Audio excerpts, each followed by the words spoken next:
Bonjour à toutes et à tous de Louisville, Kentucky, le cœur de la francophonie de nos imaginations. Nous sommes vos hôtes, Jim et Patrick. Ah oui, bien sûr. Nous parlons aussi français ici. Nous sommes parfois d'ici ou d'ailleurs. Et nous partageons la langue de Molière, de Senghor et de la vie en rose. Enfin, décontractez-vous chez nous et soyez le bienvenu au cœur de l'Amérique et que les bons récits commencent à rouler. Hey, bonjour Patrick. Salut Jim, comment vas-tu? Ça va bien, ou peut-être je devrais dire hola, ¿cómo estás? Bastante bien et tout. Bien, bien. Bon, parle-nous un petit peu. Ok, alors salut la famille. Soyez encore une fois la bienvenue au Récit francophone. Aujourd'hui, Jim et moi vous proposons une conversation un peu différente. Comme vous le savez, nous habitons au Louisville, Kentucky. Et de temps en temps, nous allons vous proposer les échanges, les défis, les engagements, les innovations qui se passent ici chez nous à Louisville, Kentucky. Et d'ailleurs, nous l'avons déjà fait plus d'une fois quand on a parlé du derby, on a parlé d'autres activités ici à Louisville. Alors, en pensant, du coup, je me suis rendu compte que Jim avait écrit des articles sur Louisville Insiders pendant un bon bout de temps. Alors, comme nous avons l'auteur avec nous, je me suis dit, bon, qu'on entre un peu dans les pensées de Jim. Alors, dans cette rubrique, ça sera « Ce que Jim pense de Louisville, Kentucky ». Alors, merci Jim pour nous autoriser les pensées avec toi aujourd'hui. Ouais, merci pour la promotion. Alors, moi, j'ai fait ma petite recherche là-dessus et j'ai appris que tu as commencé à écrire pour Louisville Insider en 2013. La première des questions, c'est celle-ci. C'était quoi en fait Louisville Insider parce que ça n'existe plus? Oui, c'était une publication à l'époque, là, en 2013. C'était lancé par Terry Boyd qui, en fait, parle assez bien français aussi.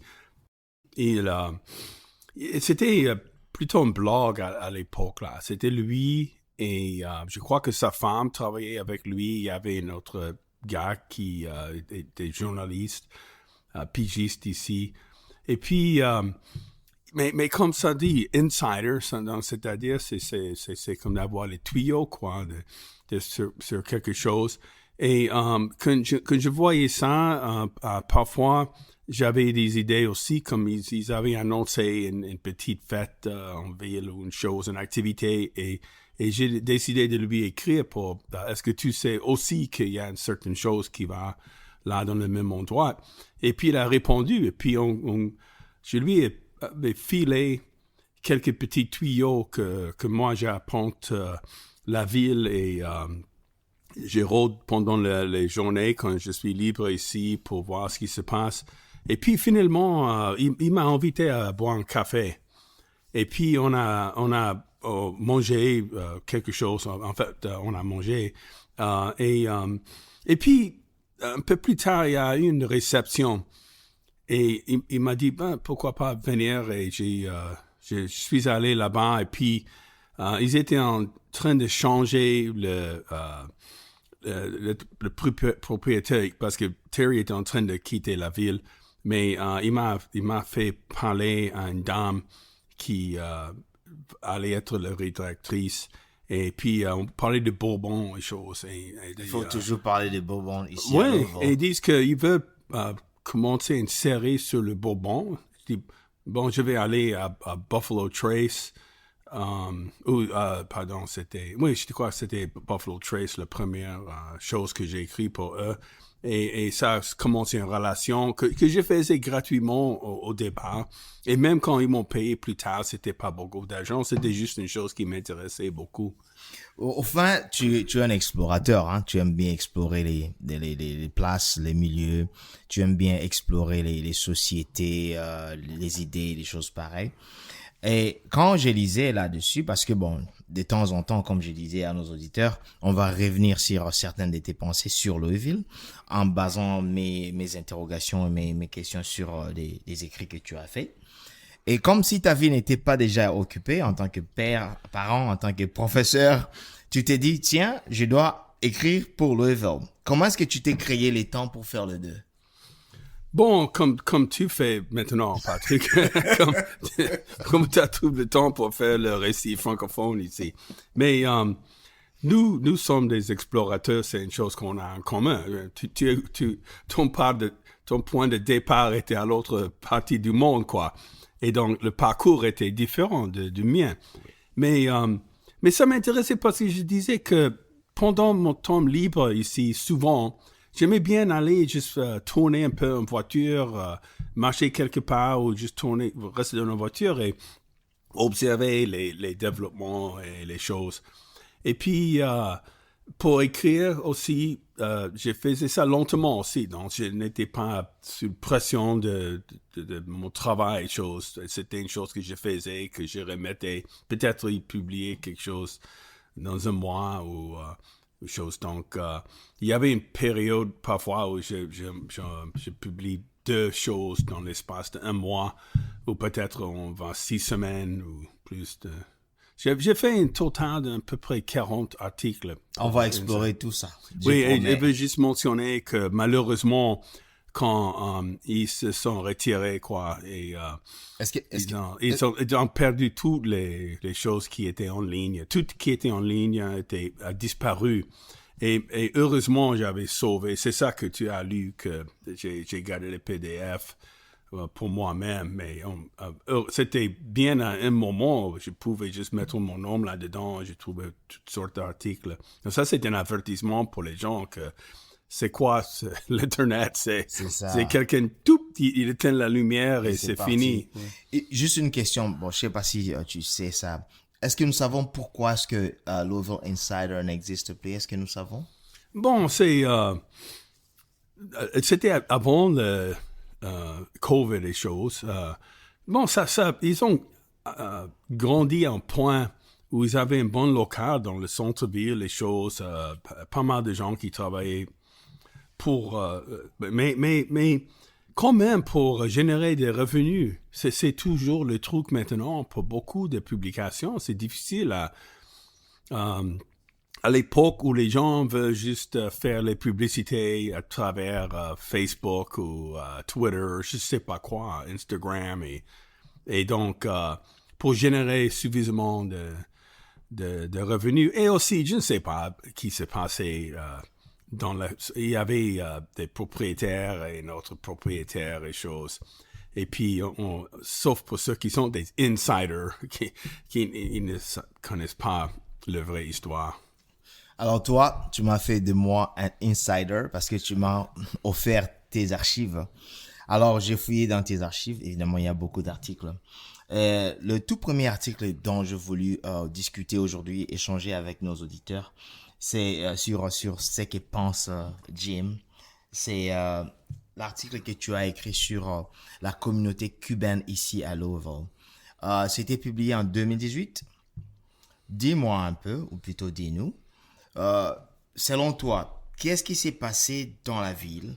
Qu'est-ce qui s'est passé ici à Louisville, selon tes observations, pour dire, tiens bon, cette communauté est en train d'évoluer. D'ailleurs, tu signes la communauté cubaine de Louisville, ça croît et évolue.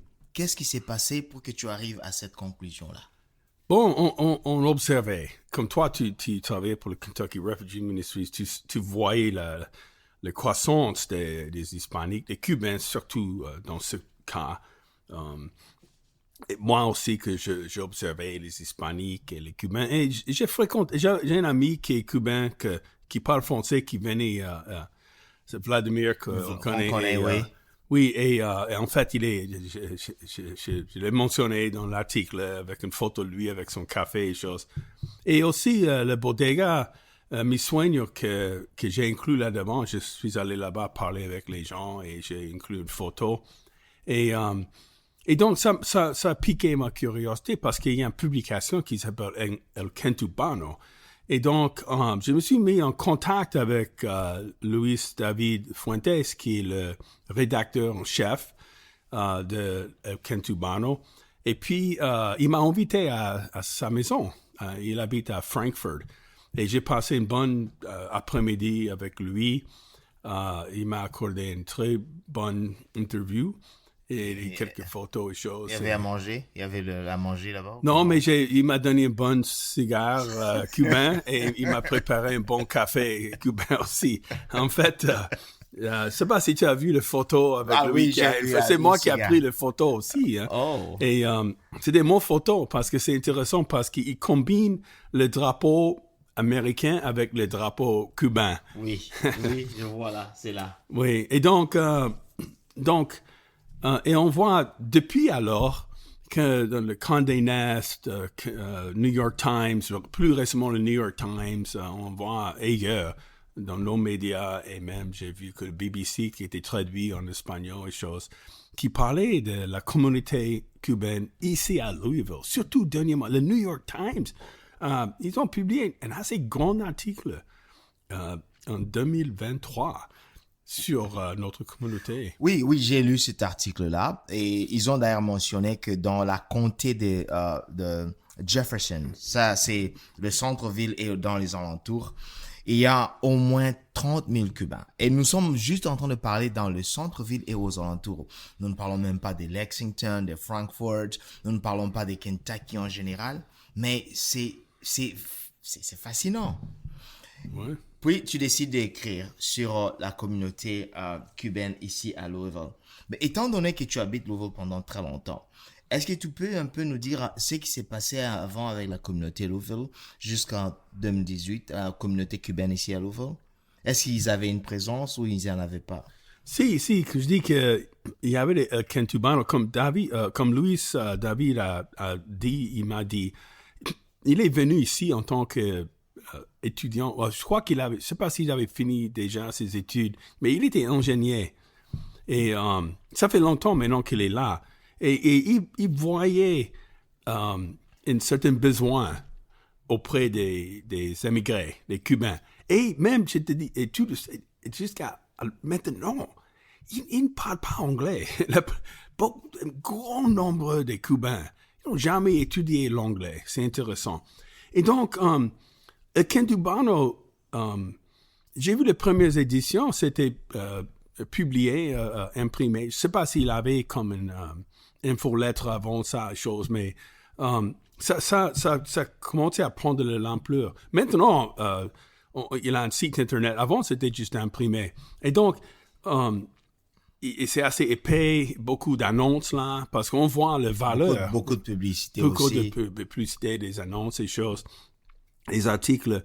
Et donc, à l'époque, alors, il y en avait pas autant que maintenant. Et quand on inclut les autres hispaniques qui arrivent, bon, parfois on ne peut pas distinguer, mais les Cubains se sont plus visibles aussi parce qu'ils sont pas comme les Mexicains ou ceux de Centro-Amérique. Ils sont différents de leur manière de s'habiller et aussi de leurs origines sont plutôt noires et blancs. Quoi. Yeah. Et d'ailleurs, dans ton article, tu mentionnes qu'il y a El Puente, un autre, l'extension de El Kentubano qui est à Tampa Bay, en Floride. C'est géré par son frère ou un cousin ou une histoire pareille? Je sais pas exactement parce que ça fait 5 ans, c'était en 2008, oui, même 6 ans que j'ai fait cet article-là et beaucoup a changé. Oui. Mais lui, il avait voyagé à Miami plusieurs fois parce que ça, c'est la communauté la plus grande. Et donc, il y a toujours cette connectivité. Et quand je parle aux gens maintenant, je commence à causer avec certains gens. Je parle assez bien espagnol. Je suis capable, je converse en espagnol. Je parle mieux français, mais c'est une des raisons pour laquelle ça m'intéressait. Et les gens qui sont là depuis peu de temps, ils disent, ah oui, on connaît Louisville. Et je crois que c'est une question il y a une infrastructure ici. Oui. Et c'est ça que je voyais chez les Haïtiens qui manquent. Et quand j'ai rencontré un petit groupe de 4 Haïtiens, il y a un gars qui est là depuis pas mal de temps, mais il y a 3 jeunes. Mais ils n'ont pas le même base communautaire ici pour entraider. Comme les Cubains, ils viennent ici, il y a des travaux, ils peuvent travailler dans les différentes boutiques. Il y a des restaurants. services de restaurants, des services d'église et choses. Même des services sociaux. Il y en a Oui, plein. oui, La oui, casita. c'est vrai. Oui. Oui. Dans l'article ici, tu parles de wet feet, dry feet. Et les gens qui ne connaissent pas les États-Unis, nos auditeurs qui ne vivent pas ici, ils vont peut-être se demander pourquoi est-ce qu'il y a tant de Cubains aux États-Unis. Est-ce que tu peux nous parler rapidement de cette loi wet feet, dry feet et qu'est-ce qui a fait qu'il y ait beaucoup de Cubains aux États-Unis? Quand le pied est mouillé ou Oui, puis sec. Bon, je ne connaissais pas cette expression avant, mais c'est-à-dire que n'importe quel autre émigré, même les Canadiens, les Mexicains qui touchent, on partage les frontières, ils doivent, ils sont soumis à un certain processus d'être citoyen ou bien de résident et choses. Mais les Cubains, autrefois, et même actuellement, je ne sais pas à quel point ça s'est modifié, mais dès qu'ils touchent la terre américaine, ils ont le droit d'y rester et de recevoir certains services et choses. Donc c'est assez simple que ça, que c'était les Cubains étaient privilégiés dans ce sens, leur relation avec les États-Unis. Et donc, mais pourquoi ils viennent ici à Louisville? Comment ça a commencé les choses? C'est pas tout à fait clair, mais je crois que n'importe où dans le monde, que ce soit dans n'importe quel autre pays ou une région où il y a un certain groupe croissant de population, il y a des différentes raisons pour lesquelles. Mais c'est surtout qu'il y a un soutien ou une raison d'y aller. On peut peut-être se dire aussi que le succès attire d'autres personnes. L'un de mes restaurants favoris ici à Louisville, c'est Havana Rumba et Mojito. Ma femme aime bien ces deux endroits-là. À part Havana Rumba et Mojito, est-ce que tu as un autre restaurant que tu préfères qui est cubain? Oui, comme on a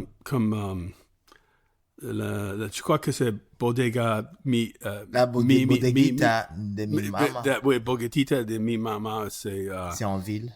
Oui, c'est dans le centre-ville Nulu et c'est élaboré, quoi, mais c'est très cubain, très cubain. Et Taco Luchador, c'est eux qui ont créé ce concept. Et un autre qui est Señora Arepa, qui en fait, ils sont en train de convertir quelques des Taco Luchador parce que c'est un taco palooza ici à Louisville. Il y a trop de taquerias et choses. Mais pour moi, comme Bodega Mi Sueño, il y a quelques autres comme bodegas qui sont, comme tu mentionnes, Havana Rumba et Mojitos, sont bien jolies et choses et plus connues en large dans la communauté. Et puis, il y a les bodegas qui ne sont pas vraiment connues et dans les quartiers moins chics et comme mexicaines et choses. Et puis, tu dis, ça, c'est quoi ça? Et c'est des petits trucs. Et comme Bodega Mi Sueño, c'est dans un coin, même tu peux même pas le constater, là, si tu passes par là, et c'est dans le quartier Bucho.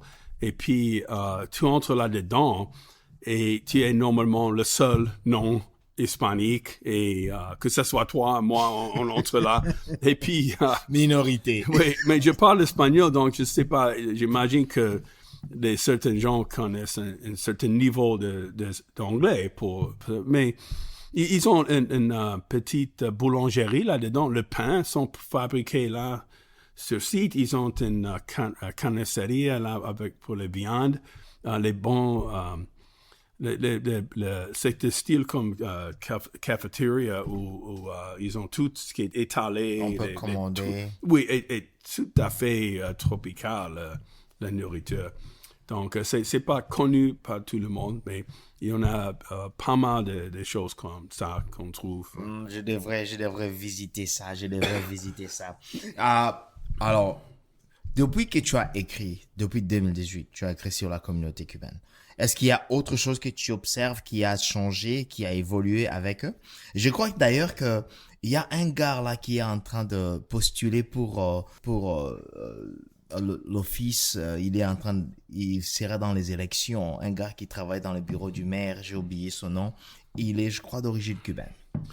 Oui, mais ce qu'on voit maintenant, c'est que tu mentionnes, quand j'ai mentionné Taca Luchador et des restos, il y a des groupes, le Olé Group, et ils ont les restos, pas forcément comme le Bodeguita de mi maman, mais ils ont et toute cette série de Señora Repa et choses. Mais c'est ce qui arrive maintenant, et comme j'avais mentionné avant, comme les Haïtiens, les Cubains, ça fait pas mal d'années qu'il y a des gens comme les frères Martinez, je crois que c'est Fernando et son frère, qui sont à la tête de Olé Group, qui ont commencé dans un restaurant comme le Mojita. C'est un groupe d'investissement? Non, c'est un groupe de restaurateurs. Okay. Oui, mais ce qui arrive, c'est que au lieu d'être juste les gars qui servent, qui sont les garçons ou les gars dans la cuisine, c'est eux qui sont les propriétaires, plus et plus. Et donc, on voit ça chez les émigrés, souvent. Oui. Des populations ou ceux qui sont implantés depuis des années, ils commencent à être plus éduqués, ou bien ils ont grimpé l'échelle dans le sens.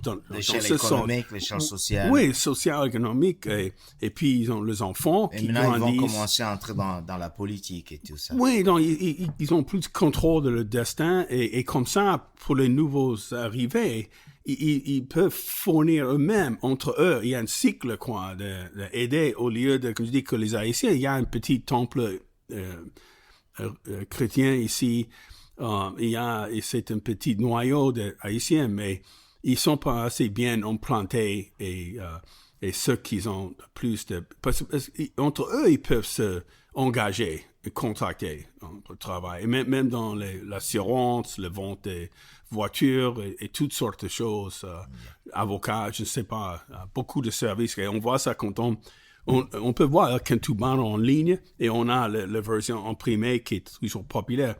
Et on peut voir toutes les publicités qui sont là, en espagnol, parce que les gens voient que ils font un truc là pour l'assurance ou pour et il y a beaucoup de gens qui vont voir ça, et un certain créneau de marché. Non, évidemment, c'est pourquoi j'ai choisi de commencer avec le cubain, parce que pour un tas de nos auditeurs qui ne connaissent pas Louisville, qui ne connaissent pas Kentucky, ils n'auraient peut-être pas imaginé que cette ville a vraiment des portées internationales. Il y a des communautés cubaines, il y a des communautés haïtiennes, des communautés congolaises, rwandaises, burundaises, il y a des Somaliens. Oui, c'est vrai. Oui, et c'est assez grand. Et une chose que je voulais juste mentionner est que en décembre 2023, Louisville Public Media a publié quelque chose sur nous. Merci encore une fois, LPM, pour nous avoir contactés. Et le même jour, Aldea in America, qui fait partie des Kentuckiana Hispanic Media, a publié la même histoire en espagnol. C'était tellement rapide. Sur nous. Sur nous. C'était tellement rapide que quand tu m'as envoyé, je me suis dit, mais ça, c'est fou, ça. Ouais. Le même jour. Oui, j'ai tombé dessus au hasard. Et oui, c'est vrai. Mais bon, en fait, je crois qu'ils utilisent les logiciels. Mais quand même, il faut qu'on retouche ça, les choses. Mais ça montre une certaine importance. Oui, certainement. Mais aussi parce qu'on partage. Parce que notre histoire, et aussi quand on fait une recherche sur Google, francophone, French speaking, pluriel, singulier, on va voir notre article qui a été écrit il y a pas mal de mois maintenant. Et aussi, ça touchait aux communautés qu'on voit, de francophones, et toi, t'es congolais, et choses. Et je crois que on a trouvé un intérêt chez les hispaniques, parce que c'est non seulement les Cubains. Il y a des hispaniques des Mexicains, qui viennent dans les boutiques. C'est surtout dans les boutiques et choses, comme toutes les boutiques et choses hispaniques, on va trouver une copie même dans les supermercados mexicanos, c'est possible de voir ça aussi. Hein. Étant donné que toi, tu aimes le football aujourd'hui, le football, est-ce que pour l'équipe de Louisville City, est-ce que nous avons un Hispanique qui joue déjà? Il y a pas mal d'Hispaniques qui jouent pour l'équipe. même les Africains, bon, c'est international, Voilà, on sait. voilà. Mais en tant que fanatique, il n'y a pas une proportion des Hispaniques qui ont découvert le football. Mais il y a une journée consacrée aux Hispaniques, un match qui est comme honoré la culture. Et, ils ont même fait venir les mariachis. Le mariachi? Pour jouer, oui. C'est des vrais mariachis qui circulent là dans le stade. Mais ça commence à venir fur et à mesure aussi que les Hispaniques qui commencent à découvrir le football local. Et c'est bon. Ok. Alors, en tout cas, Jim, c'était vraiment, vraiment bien de partager avec nous. Cette rubrique, c'est ce que Jim pense de Louisville. Un mot de la fin? Oui, merci Patrick. C'est un sujet très intéressant et on va continuer à parler des sujets comme ça. Ok. Merci et à plus. Merci tout le monde. On vous remercie d'avoir passé un bon moment chaleureux avec nous aujourd'hui. On vous souhaite les meilleurs vœux de chez nous à Louisville, Kentucky. Au revoir les amis et à la prochaine.